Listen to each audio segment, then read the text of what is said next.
We'll call this meeting to order. Good evening to members of council for the town of Petawawa, regular meeting of council for November the 2nd. A nice snowy day out there. I hope everyone's enjoying the first elements of winter. So welcome, as I say, to the regular meeting of council. I'll ask those who are with us and on Zoom if they would, in their own way, reflect on a moment of silence, please.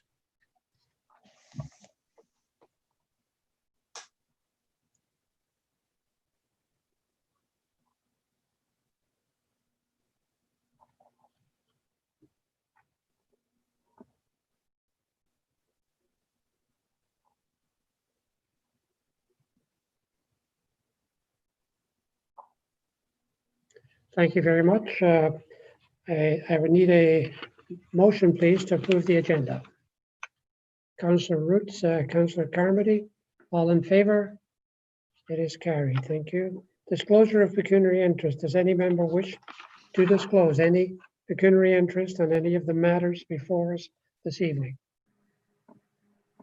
Having seen none, you have the approval of the minutes of the council meeting of October the 19th distributed to you. Any errors or omissions to the minutes as distributed? Saying none, I need a motion to accept the minutes, please. Councillor Sabran, seconded by Deputy Mayor Service. All in favour? It's carried. Thank you.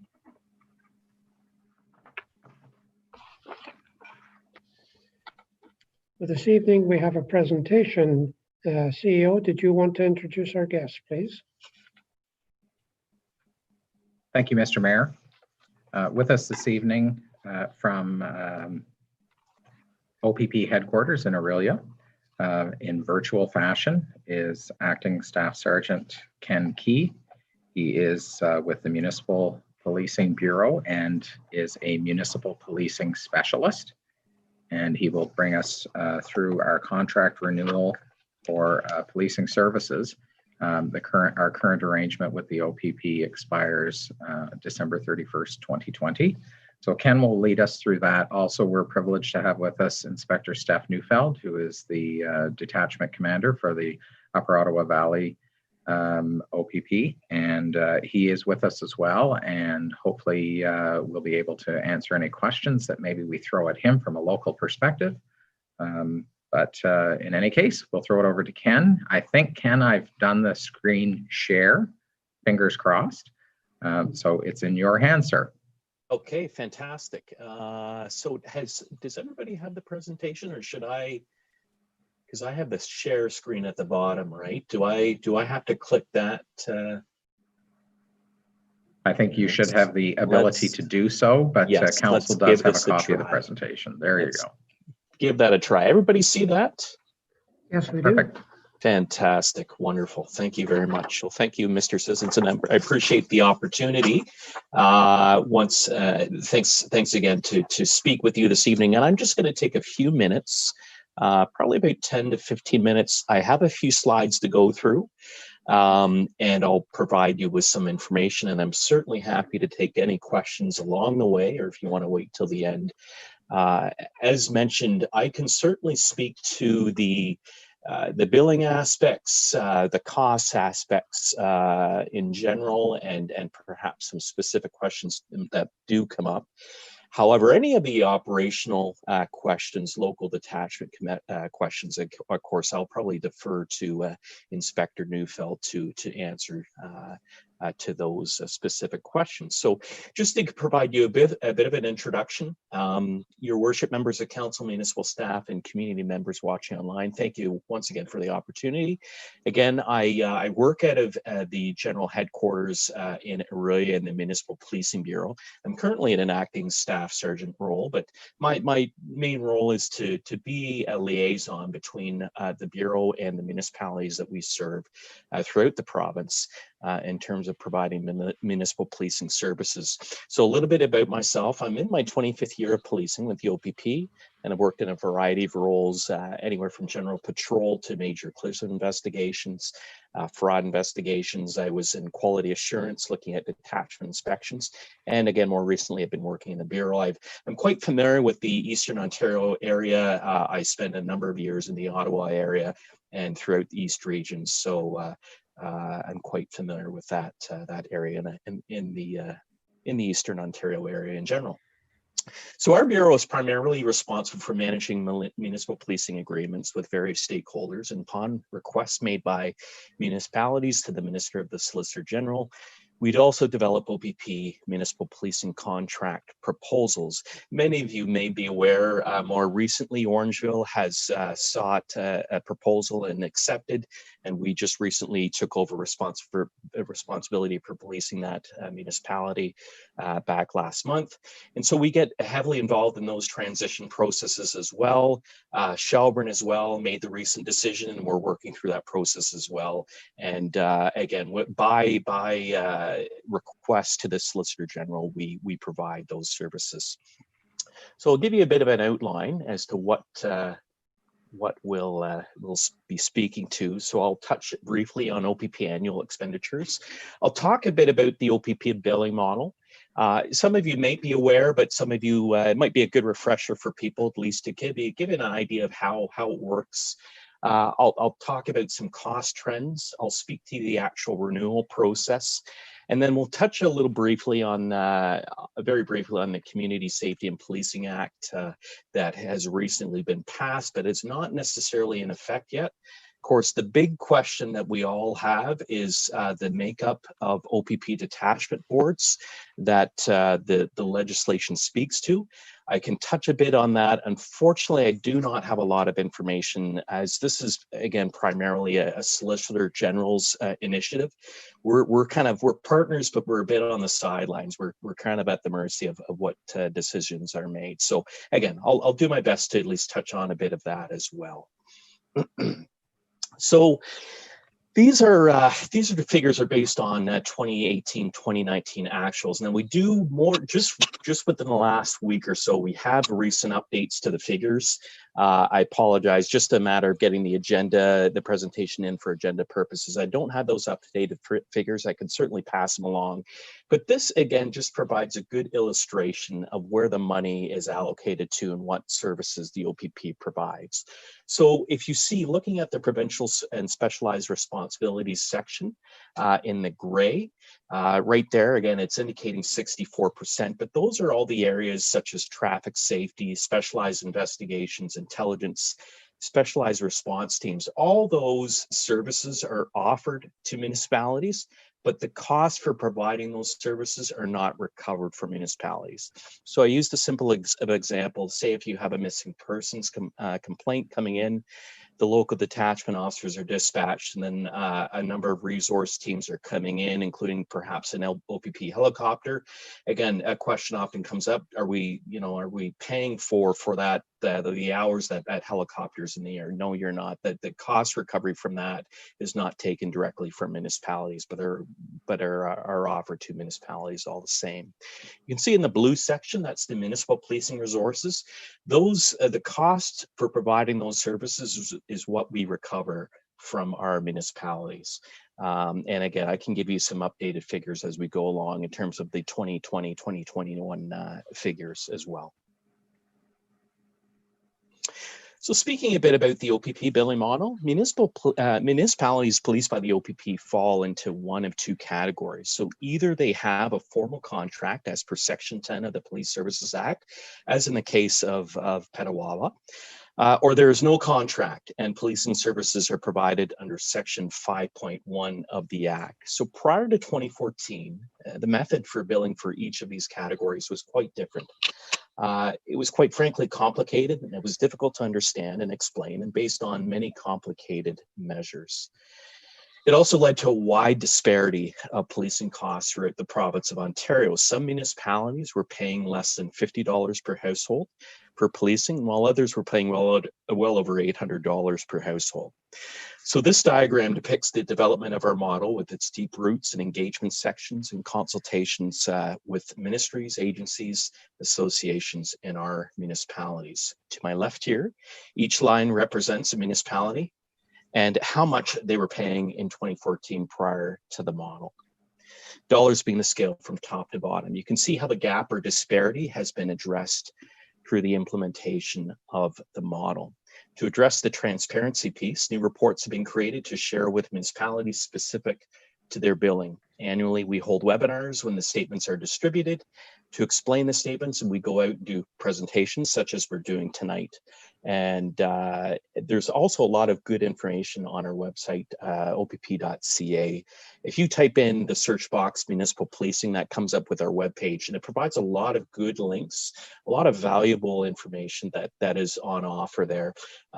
Incidentally, as well, there's another part of one of the slides is some data I took from one of the spreadsheet data spreadsheets that's on the website, and it provides a list of all the cost for all the municipalities that we police, all the way back to, I believe it's 2015 and onwards. So you can actually do comparisons and sort and filter. So it's a good tool to look at where municipalities stack up in terms of cost comparisons. So again, more on the billing model. The important thing to remember here is the top. The model is provincially focused. So this means it focuses on all the municipal policing that the OPP does in the province. So we recover costs from each municipality for services provided, and those costs are estimated in a prepared statement provided in the fall prior to the billing year, and then reconciled once the year of service is completed. So for 2021 billing, municipalities have already received their statements this past fall. And again, reconciliation of certain billing components are completed in 2022 when the year 2021 has been completed. You can see here our model divides the majority of municipal policing costs into two categories: base service and calls for service. The base service is how we achieve the equitable share for policing services. It is a per property cost that municipalities pay based on the number of properties in their boundaries. This rate is the same for all OPP policed municipalities. Activity covered in the base service costs includes legislated requirements, proactive policing, training, administration, and supervision. You can see the second category, calls for service. This is specific to each municipality and is allocated based on their individual usage level. A municipality that has more calls for service will generally pay more in this area than one with fewer calls for service. So while base and calls for service are the two main categories you can see there in the billing, there are some additional costs that are recovered for, and these costs may or may not be applicable to each municipality. So for example, if a municipality provides facilities for the OPP to work from, they will not be billed for accommodation costs. However, if the OPP are policing a municipality from their provincial detachment, then municipality will be charged a fee for accommodation costs. Another example is court security. This would only apply to municipalities with a courthouse within their jurisdiction and not to those without a courthouse. I will speak a little more to these additional costs a little later in the presentation. You can see here for 2020, again, the estimates that were provided, and it just gives you a breakdown from a provincial level. This isn't local for the town of Petawawa. This is at the provincial level.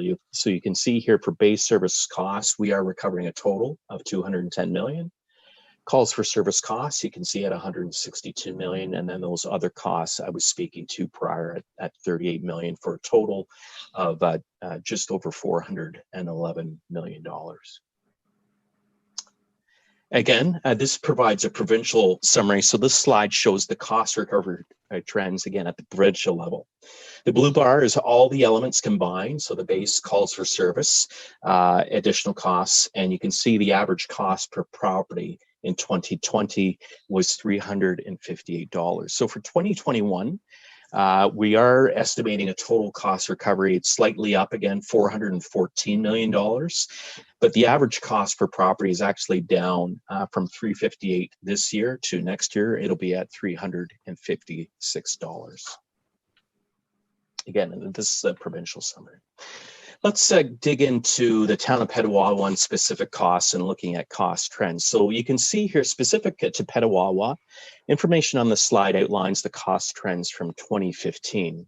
So you can see the top chart. This outlines the comparison of per property cost between Petawawa, you can see in the green bar, and the provincial average seen in the blue bar. The bottom table provides further information and year-over-year cost comparisons. As one can see, per property costs for Petawawa have been consistently below the provincial average, and this it also shows a continuing downward trend, especially from 2018 through 2020. Again, we are in the process. We're actually going to have some updated tables for going hopefully in the near future. So for 2021, I can say, at least for the town of Petawawa, that the downward trend continues with a per property cost of $313 for the town. And on the next slide, I'll just provides a summary, and this actually is taken right from the annual billing statement that is provided to each of our municipalities, but this is specific for the town. So you can see this provides a breakdown of the cost estimates for 2021. So you can see the base service, you can see the property counts indicated in the number, and then the per property cost, the base is actually $177 for property costs, which gives you a total of $996,000 for base service. For calls for service, what happens again is that proportional representation, or the usage based on the municipality's usage. You can see for the total cost being recovered for calls for service right now provincially is $168 million.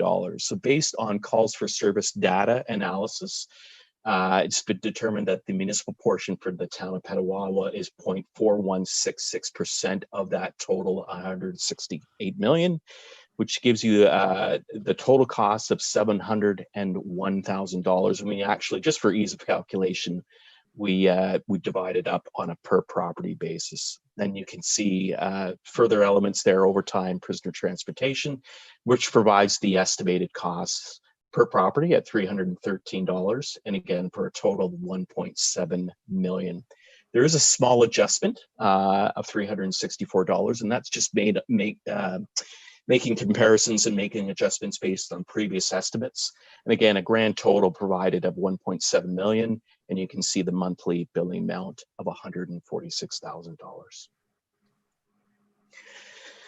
So speaking more to the renewal process, again, the top line we've basically already achieved. We're now kind of in that middle section. So I have provided a proposal to the municipality with a draft copy of the contract.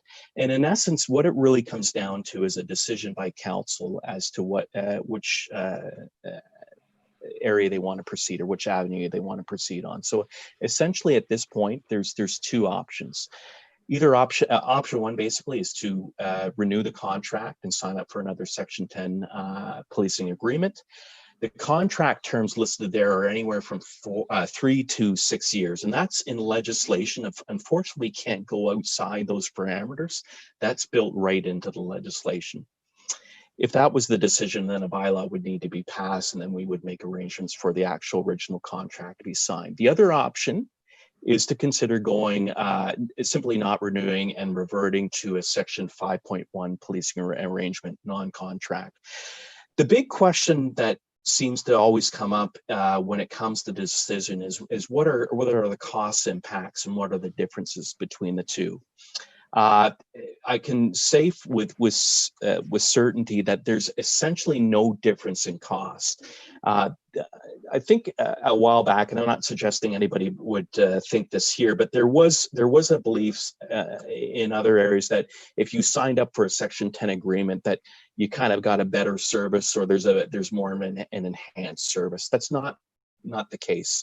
The service delivery is essentially the same. The costs are essentially the same. If you do decide to renew for a Section 10 contract, there are options If you decide to renew for a Section 10, you do have the opportunity to access some grants. There also is, if the municipality sees a need for a contract enhancement position, there's consideration and options for that if you decide to renew for a Section 10 agreement. In a Section 5.1 arrangement, you don't necessarily have those opportunities.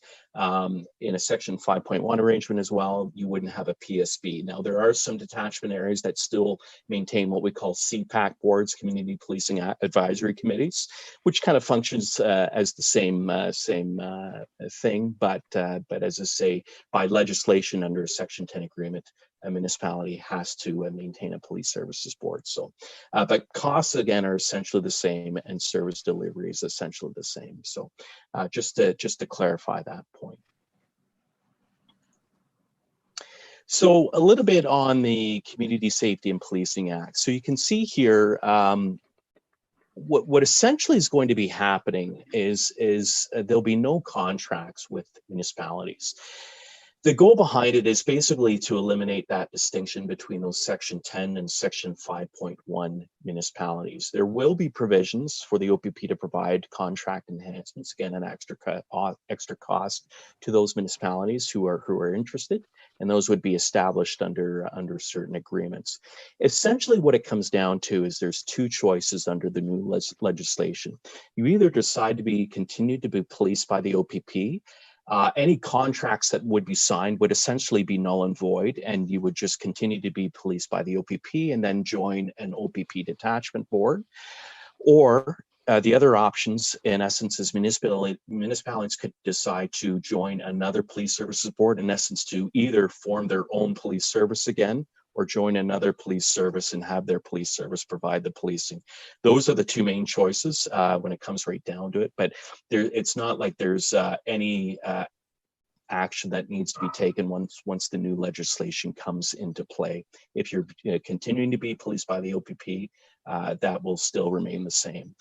Again, the big question comes down to OPP detachment boards and how that's going to be played out. Unfortunately, I really don't have a lot of details on that. Those are based on regulations that have to be written by the Ministry of the Solicitor General. And until those regulations are written, then we're kind of in the dark when it comes to how that's going to be played out. So that is kind of a to be continued item, if for lack of a better term. Just want to touch on, again, those helpful online resources that I was alluding to earlier. Again, I really encourage anyone can go on and access those resources. They provide a lot of good information. We do have a Twitter page as well. And subject to any sort of questions, comments, concerns, I'm more than happy to take any questions. But that is basically it from my presentation. Thank you very much, Ken. Appreciate that. I'll open it up for questions of the presentation by Ken. Could someone open up the screen so I can see if there's members of council asking questions?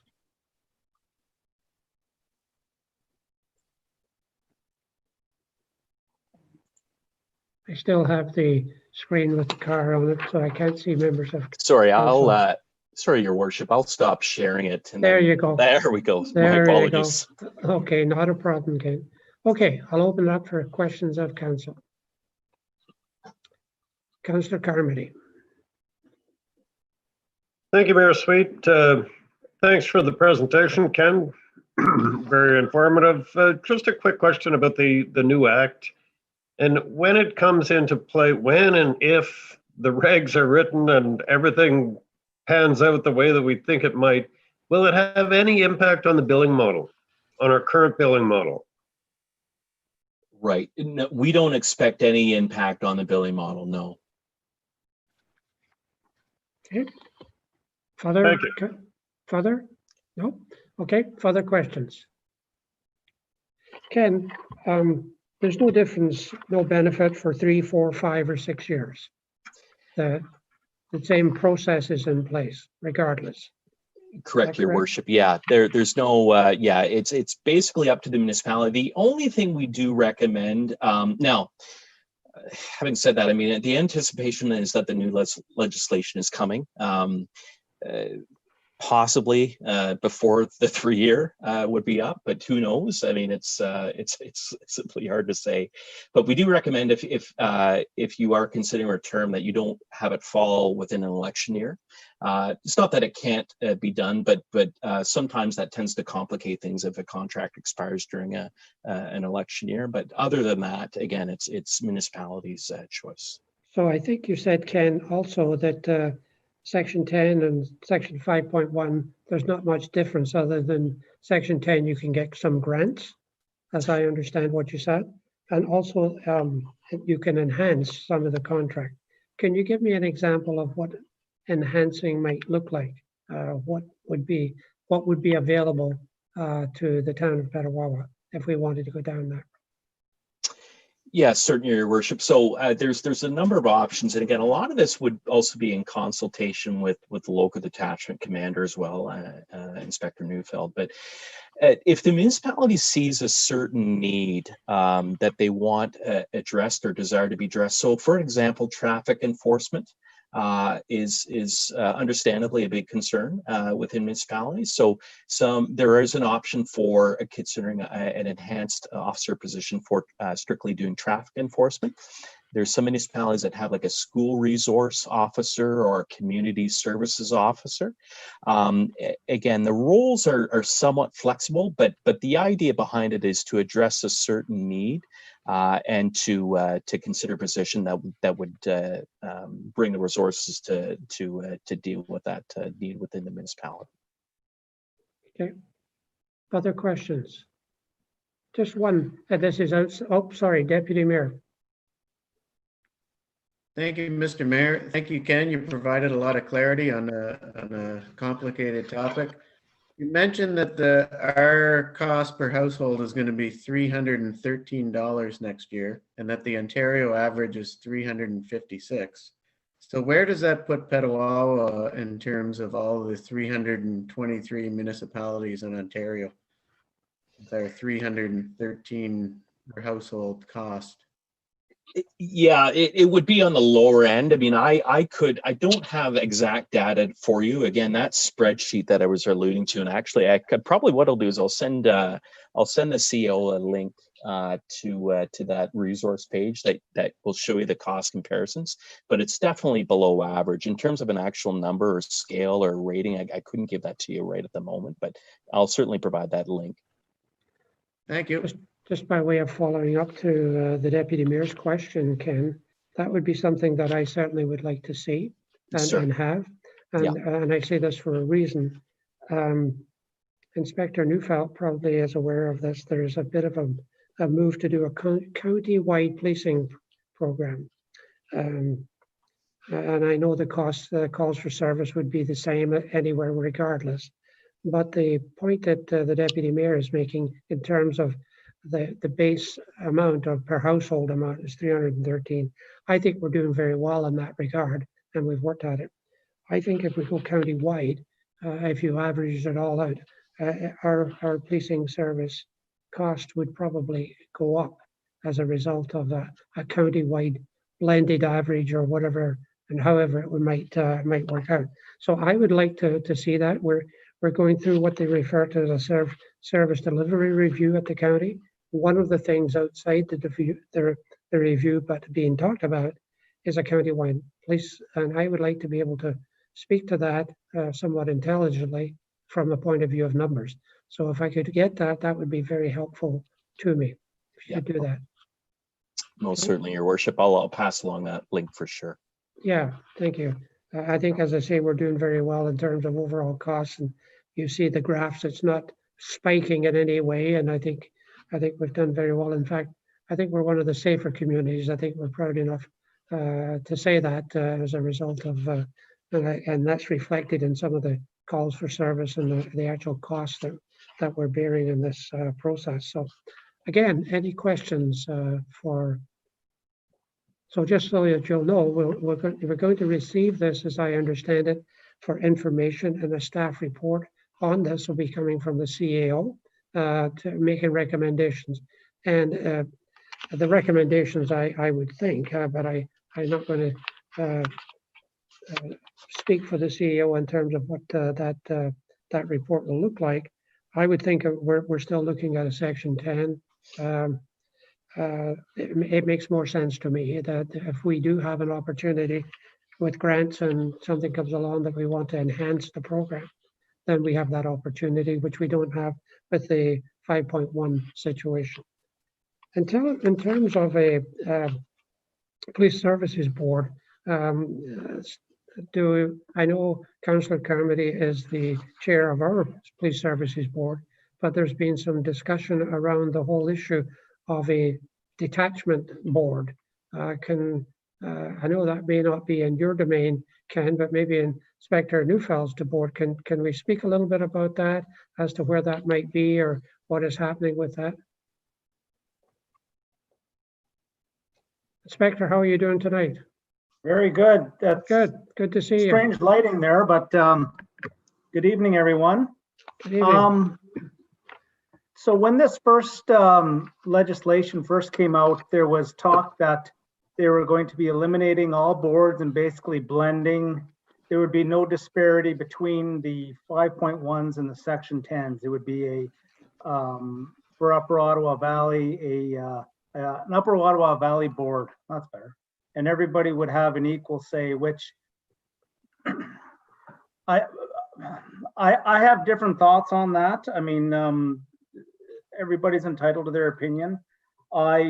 My personal preference is I like the way, and I've communicated this to both PSB chairs that I meet with, that I was satisfied with the status quo. Some of my counterparts within East Region have already gone to this model. I have not. They've decided to go ahead. They said, well, it's coming, so let's do it. I said, well, you know what?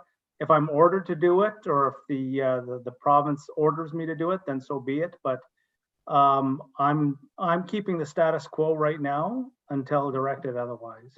But there are some municipalities that have already gone to this county police service board, which again, I'm not telling them how to run their detachment, and I'll run this the way I see it, and the way that I like it right now is the status quo. So we will stay the course here until otherwise directed. Thank you for that. Questions? Last chance before I say thank you to the gentleman for being here today. One more statement, Your Worship. Yes, absolutely. Just in regards to the enhancements, there are civilian enhancements available as well. For example, I know there's another detachment in Eastern Ontario that has paid for an enhancement for an additional detachment admin clerk, specifically for criminal record checks. That community deemed that to be a priority, that they wanted their criminal record checks expedited.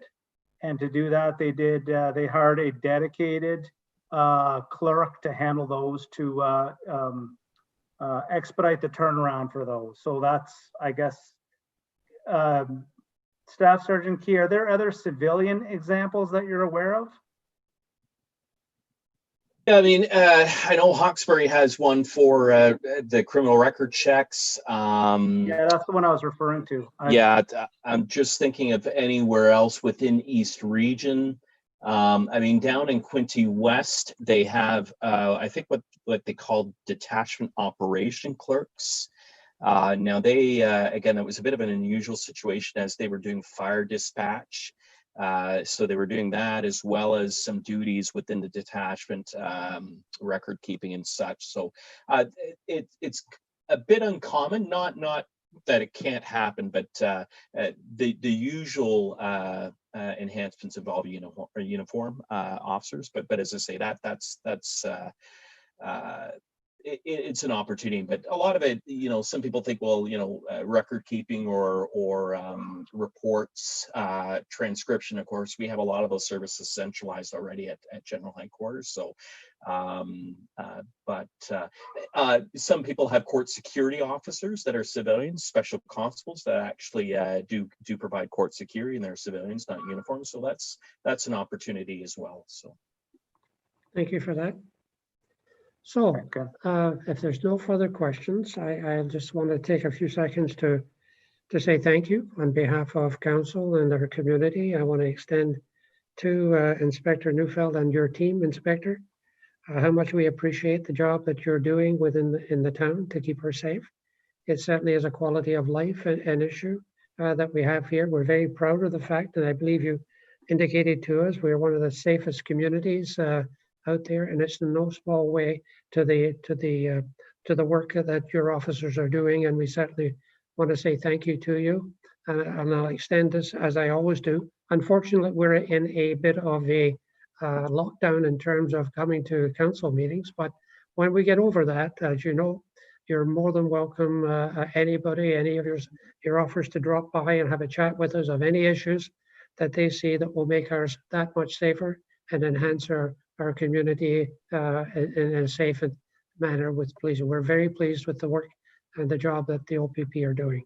So on behalf of our council, and I'm sure the staff, not staff, we have staff too, I suppose, but mostly our community as a whole, I want to say thank you to you and your team at the Upper Ottawa Valley Detachment.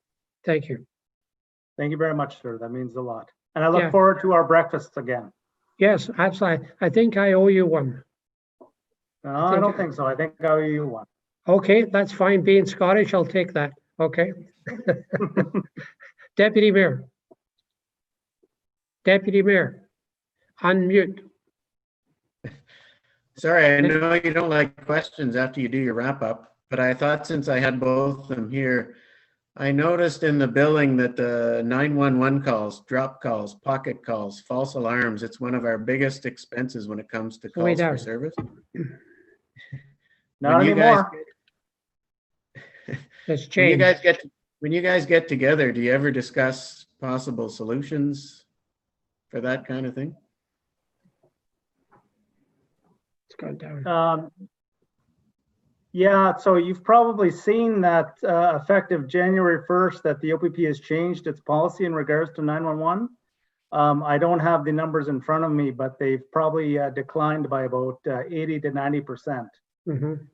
That's, I don't want to take over the council meeting, but I mean, I can talk to you offline about that, Gary. Some of the changes that we've made, and just overall, the OPP is always, we're always looking for efficiencies. And when we talk about the base call or the base cost, nothing we can do about that. Where we can affect changes on our calls for service.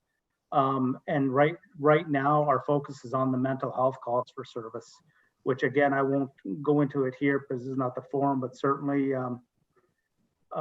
we are making huge strides in that regard because unfortunately, and the stats are showing this, that the mental health calls for service, and COVID isn't helping matters at all. Overall in Ontario, province-wide, the calls for service in regards to mental health and people in crisis have gone up by 50%, and that's pretty much average across all of Canada. So we're looking at ways on how we're going to be dealing with, because that's going to be here for the long term, unfortunately, certainly during COVID. So, but we can talk about that offline. Thank you. Thank you very much. If there's nothing more, thank you, gentlemen. We appreciate you thank you for being here and present. And as I say, we'll be looking forward to a staff report coming forward for council to have a look at it. But once again, thank you for your presentation this evening and to the job and work that your officers are doing. Inspector, if you pass that on to them, I'd certainly appreciate it. Thank you. I certainly will. Thank you, sir. Thank you. Good Thank evening. you. Worship. Thank you. With that, then, folks, we'll go back to our agenda. And the next agenda item is a bylaw 136920, a bylaw to authorize the execution of agreement with the Canadian Corps of Commissioners, bylaw and parking enforcement services. I need a motion for first and second reading, please. Councillor Sabran, Councillor Roots, all in favor? It's carried, I think. Can I see that again? All in favor? It's carried, thank you. We'll go to the third reading of bylaw 136920, be read a third time and passed. But before we go to that, are there any questions or concerns with the bylaw? Councillor Sabran.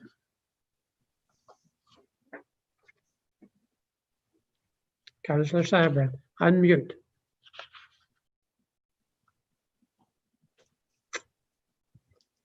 Cost you 50 cents. Mr. Mayor, maybe while Councillor Sabran is unmuting, I could do first and second reading of the bylaw. Sorry, yes, pardon me. That's okay. We'll give Councillor Sabran an opportunity to go up in the right-hand corner of her screen where the dots are. Good. But I will do first and second reading first. Yes. Bylaw 136920 being a bylaw to authorize the execution of an agreement with the Canadian Corps of Commissionaires, Ottawa Division. This constitutes first and second reading of bylaw 136920. Okay, now we're on to third reading. Any questions? Councillor Sabran. Thank you, Mr. Mayor. I'm sorry, I'm having internet challenges and I couldn't press the unmute button to get myself to talk. So it wasn't me this time, Sean Banky. Basically, thank you very much for all the hard work that's gone into this. Thank you, Don, and thank you, Dan, for all of this. I reread the contract, and I've just got a couple of questions. I think particularly because we are on YouTube, and hopefully we'll have lots of people that will be tuning into our meetings this way. Don, I'd spoken to Don earlier, so I'm going to reiterate the questions that I asked Don earlier today. Under section 1.12, I believe it's calls, and I'm sorry, I can't. So basically, we're talking about emergency calls, and we're talking about OPP involvement if there are emergency calls. Now, I would take it that emergency calls would be things like if there's a domestic dispute or whatever, then they would be forwarded right to the OPP. Should the commissioners get this, but in their realm of service, Don, if you could elaborate as to what an emergency call might be that they would refer, again, in their realm, if there are any in the commissioner's area of expertise. All right. So one of the emergency calls could be what we call a noise complaint. If it is a rather rambunctious party because the bylaw officers aren't wearing bulletproof vests, they aren't have a gun, that would be referred to the OPP for that.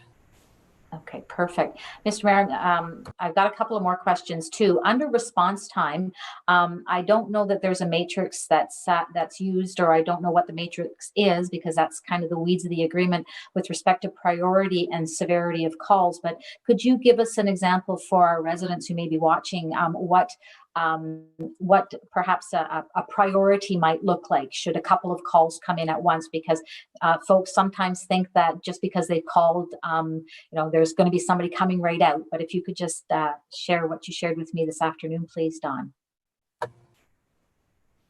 Thank you. So if there's a call coming in where, say, there's somebody burning without a permit, such as a fire, and a call about somebody littering, it would be up to the commissionaires, like what their procedures are. But in my opinion, the burning call would be more important than littering at that point because of the potential for fire to spread. Okay, good. Also under 1.8, it talks about filling in for crossing guards. I know that this doesn't happen very often, but could you give us a bit of background on that? Right. So this used to be, or I should say Public Works would fill in. And I think last year it was maybe once or twice where they had to fill in. Now we prefer to have them out plowing the streets. That's a little more important. So that's why we have included that in the bylaw and parking enforcement services contract.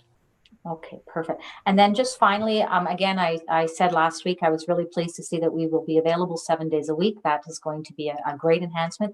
And I'd also like, on behalf of the Petawawa Accessibility Advisory Committee, to say that the under 1.5 accessible parking infractions, they will be doing drive-bys to various private parking lots. I'm thinking of, our grocery area where the YIG is and stuff like that. As long as there's appropriate signage, they will be be able to address that. I know that was brought to our committee a number of years ago, and we did a little bit of a survey. We sat out there for hours on end in different vehicles to just watch, and we discovered that at that point in time, anyways, that there were probably about 80% of the people parking in the area were not with appropriate stickers. So what that ended up happening is that Denny Mocio at the time ensured that the spots were appropriate and appropriately marked and everything, so that infractions could be ticketed. So again, just I think that's really positive for people who need those spaces. Thanks again. Thank you, Councillor. Further comments or concerns with the bylaw? Having seen none, I'll call for the vote. All in favor? Opposed of any? It's carried. Bylaw 136920 being a bylaw to authorize the execution of an agreement with the Canadian Corps of Commissionaires, Ottawa Division. This constitutes third and final reading of bylaw 136920. No correspondence? No? So council and committee meeting of October the 26th, you have a set of minutes. I need a motion to accept these minutes, please. Councillor Carmody, seconded by Councillor Carmody. Councillor Sabran, any questions on the minutes? Have you seen none? I'll call for the vote. All in favor? Opposed of any? It's carried.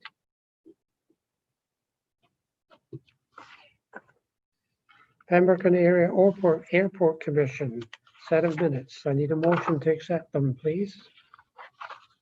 Councillor Roots and Councillor Mones.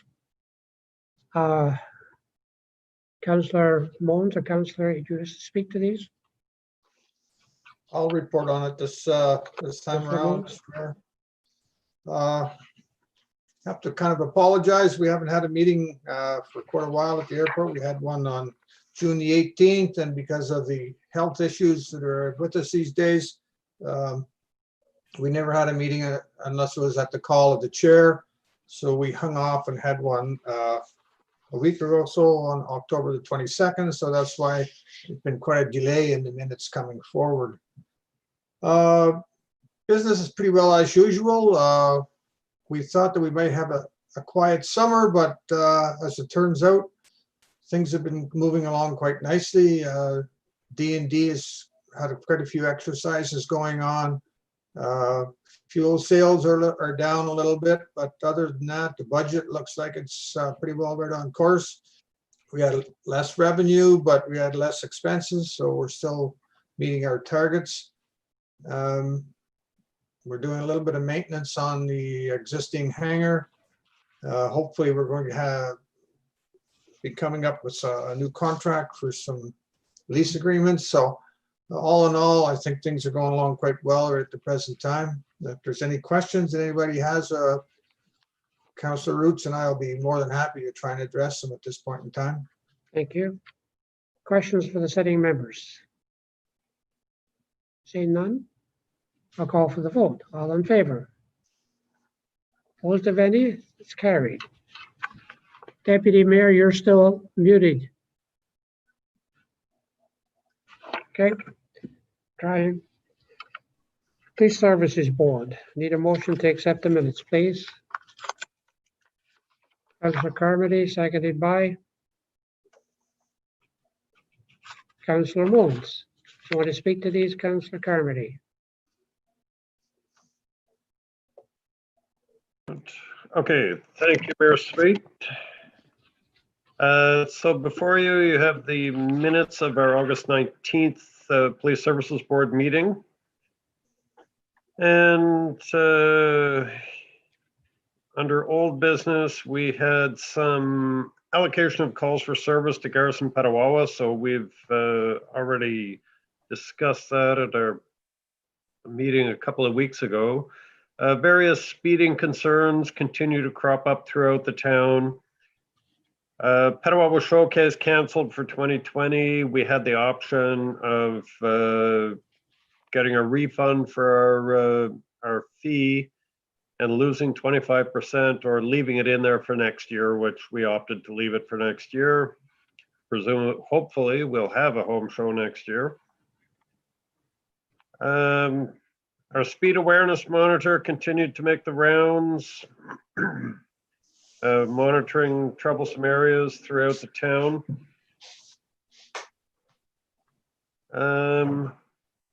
Under section 9, we had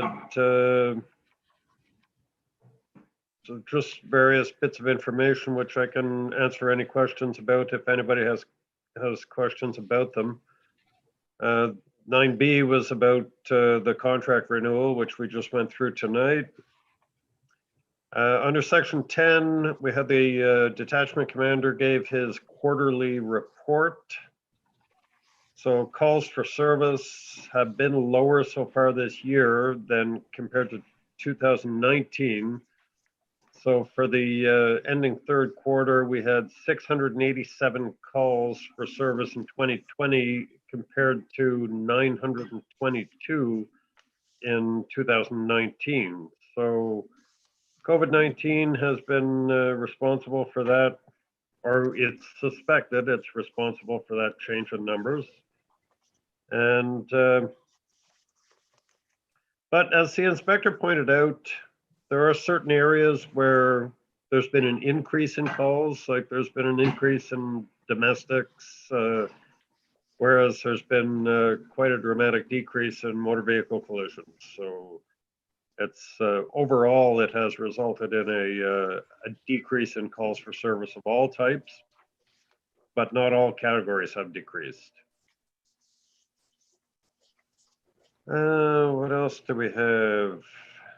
There was some discussion about opioid overdoses in Renfrew County, and turns out that there has not been a dramatic increase in opioid overdoses in Renfrew County. That's according to the health unit. Oh, there had been, the deputy mayor had requested an update on Operation Decibel, which occurred in August, late August. And this was an initiative by the Upper Ottawa Valley OPP to crack down on loud vehicles. And so this initiative received wide public support. And to answer the deputy mayor's question, after the police lay charges against an individual with respect to a noisy muffler, there is no follow-up. Like the police don't circle back to that individual 2 weeks later to determine whether or not they got the muffler fixed. It's just you've received a fine for your loud muffler, and if you don't get it fixed, you'll get another fine. So that is what's expected to be the enticement to repair your vehicle. So upcoming detachment and provincial initiatives and events.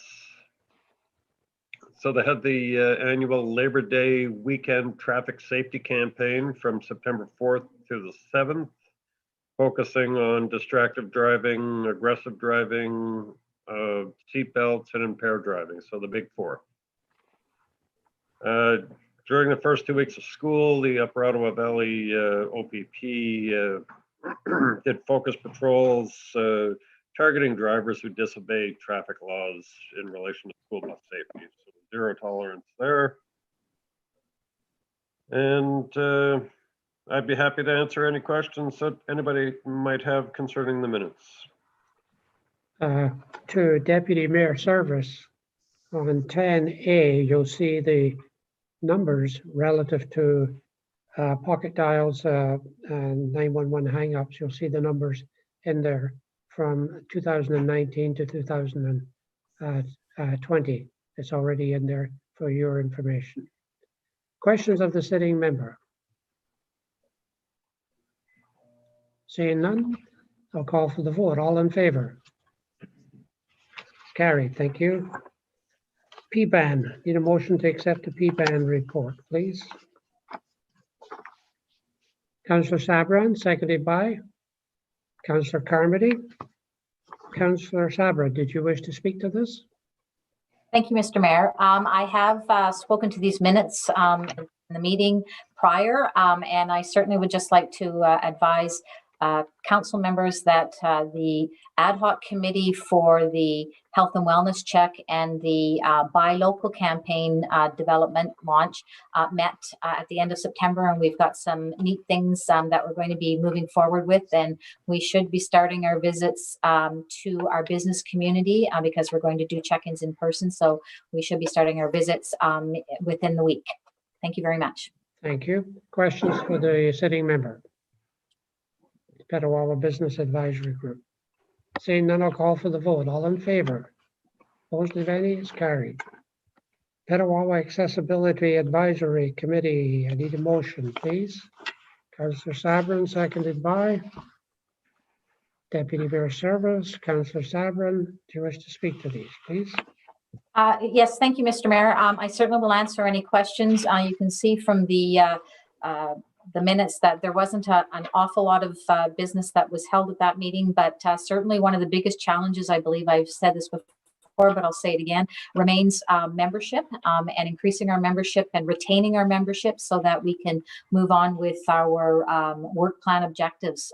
So again, if there are folks who would be interested in joining the Accessibility Advisory Committee, we meet the fourth Thursday afternoon of the month at 1:30 in the afternoon, and folks can contact the deputy clerk at 613-687-5536. Thank you, Mr. Mayor. Thank you. Questions of the sitting member? So that number is 687-5536 if you are interested in becoming a member of the Accessibility Advisory Committee. They've done some tremendous work within the community. No questions, I'll call for the vote. All in favor? Opposed, of any? It's carried. Petawawa Public Library Board meeting of September the 28th. I need a motion, please. Deputy Mayor Service, Councillor Carmody. Deputy Mayor Service, are you speaking to these or Councillor Carmody? Yes. Deputy Thank Mayor? you, Mr. Mayor. Yeah, I got this one. Can you Okay. hear me? Yep. Go Okay, ahead. it's just another average month at the library.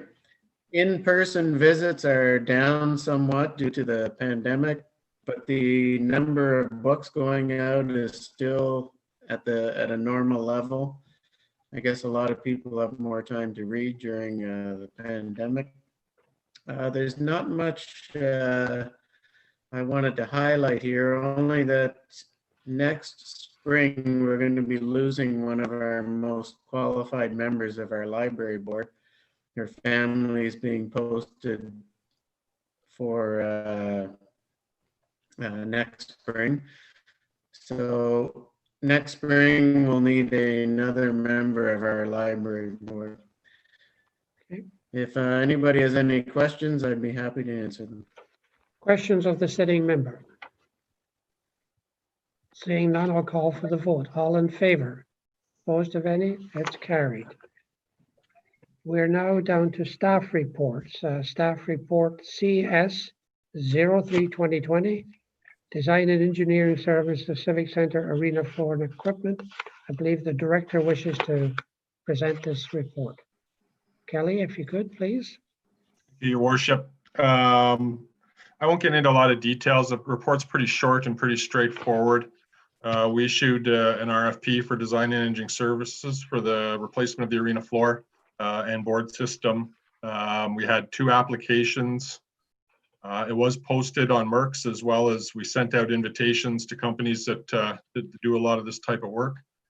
There's a clear preferred candidate in terms of the review, the quality of the RFP, and their ability to do the job. There was also about a $17,000 difference in their pricing from one to the other. So at the end of the day, staff are recommending that we procure the services of BBA or Barry Bryan Associates. They've been in the the design and engineering of arena and other recreation facilities like pools for decades. They're well known around the province. I have some experience with them as well in other projects like the Invista Center in Kingston, and certainly this is well within their purview in terms of being able to do a really good job and provide us the service that we need to do the replacement. So the recommendations before council, and I'd be glad to answer any questions that any council members might have.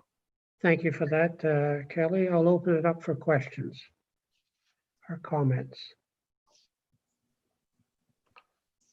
Okay, if you're comfortable with the report, I need a motion to accept that, please.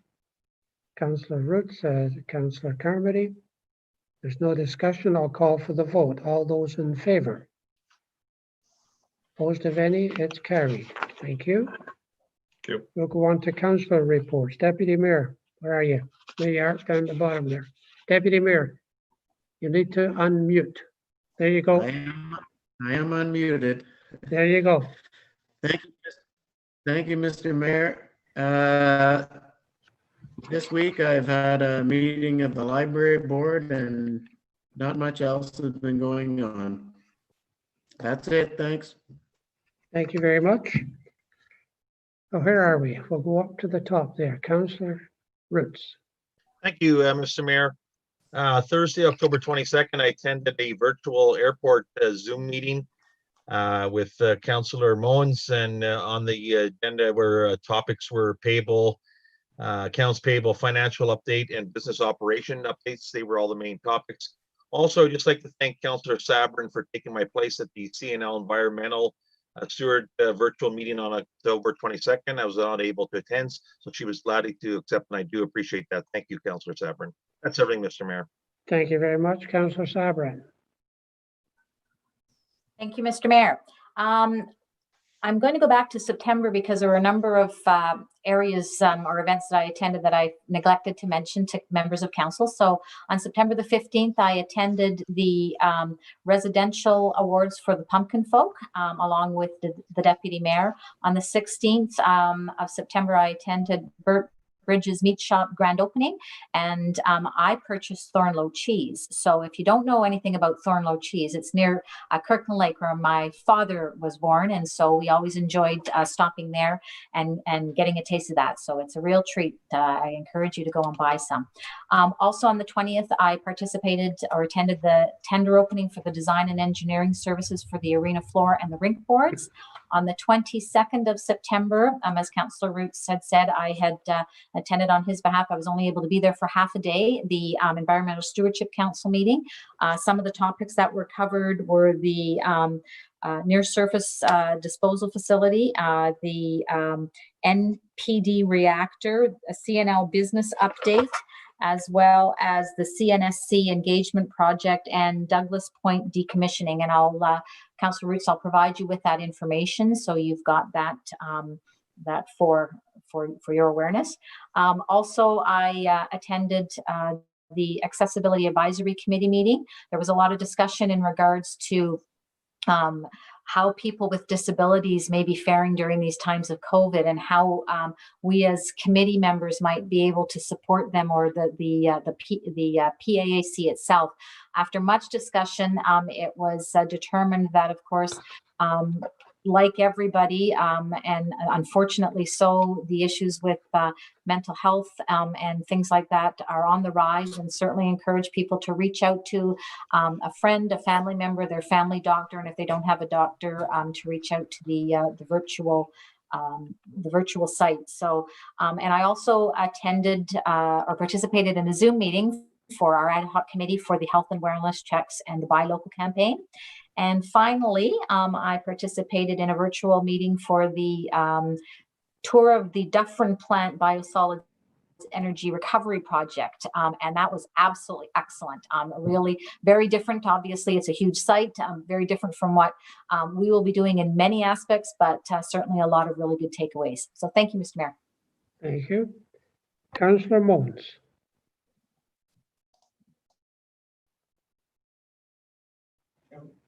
I need to get you to unmute, Tom. There you go. Thank you, Mr. Mayor. I just want to follow up on Councillor Roots' comments. I attended the Zoom meeting on October the 22nd at the airport. And I'll just add a couple comments to Murray's.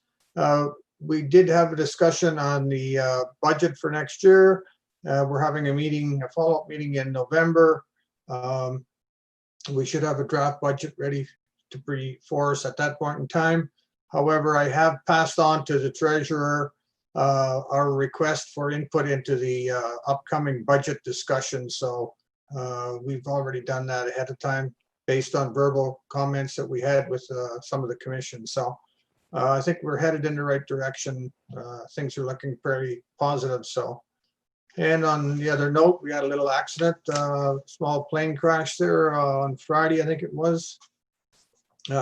Plane was completely demolished, but the pilot was not injured. So all in all, we're very lucky and things are back to normal. That's Thank good. you. Thank you very much. Councillor Carmody. Thank you, Mayor Sweet. Like Councillor Sabrin, I also attended the virtual tour of the Dufferin facility. That was very interesting, as well as attending the opening of the Burnt Bridge meat shop where I purchased some wild boar bacon, which was very good. Stuff kept trying to jump out of the pan though. I also attended a library board meeting last week and a police services board meeting the week before, or vice versa. But that sums up what I've been up to lately. Thank you very much. So for my part, I had the privilege of buying the first poppy this year from the Legion. Just to let members of council know that, and those who are watching, the celebration of there'll be no parade this year as we normally do at the cenotaph. A very much reduced amount of people on the grounds at the cenotaph. Excuse me. There will be some wreaths that will be laid beforehand, and there's about a half a dozen what I would refer to as VIP type wreaths that will be laid as well. For that, I'll need to talk to members of council to make them aware of how many people are going to be allowed on the grounds at the November the 11th services. I attended 4 county council meetings, or at county council, KMP, the ATAC, and the finance meeting. I also attended the finals of the pumpkin people for the commercial last Friday, and it was well attended. And yeah, I think it's fair to say that this pumpkin festival was very, very well done, and it spoke very well to the whole issue, as I said in my remarks, of the COVID-19, where people could drive around in their car, not congregate in large numbers, or go for a walk around the community, and they could be done in a very safe way. I have to take my hat off to Christine Mitchell, our Economic Development Officer, who put hours and hours and hours of time in that, working with community services as well to make this, and public works, to make it the success it was. So congratulations to all involved to get people out walking around or driving around. It's a very innovative type of event. The second year was the residential portion, which Councillor Sabrin talked about, and I think there's 25 or 30 residences that entered their pumpkins. Next year we could maybe put a 1 in front of that and have 130 people, community residents, taking a look at that. It'll get bigger and bigger every year. So hats off to that team who put that together. So that's all that I've been doing. And so if afterwards, or if members of council give me a call, I'll talk to you a little bit about the Legion and the Remembrance Day celebrations and what is expected of us as far as council is concerned. With that, nothing for closed. Nothing, Mr. Mayor. So then we need a motion to move in a second of the confirming bylaw 137020, please. Councillor Root, seconded by Councillor Carmody. All in favor? It's carried. Bylaw 137020 being a bylaw to confirm the proceedings of council at its electronic meeting held on November 2nd, 2020. This constitutes first, second, third reading short of bylaw 137020. Thank you. If there's nothing else for the betterment of the town of Petawawa, I need a motion to adjourn. Councillor Sabran, seconded by Councillor Mons, all in favor? This meeting is adjourned. Thank you very much.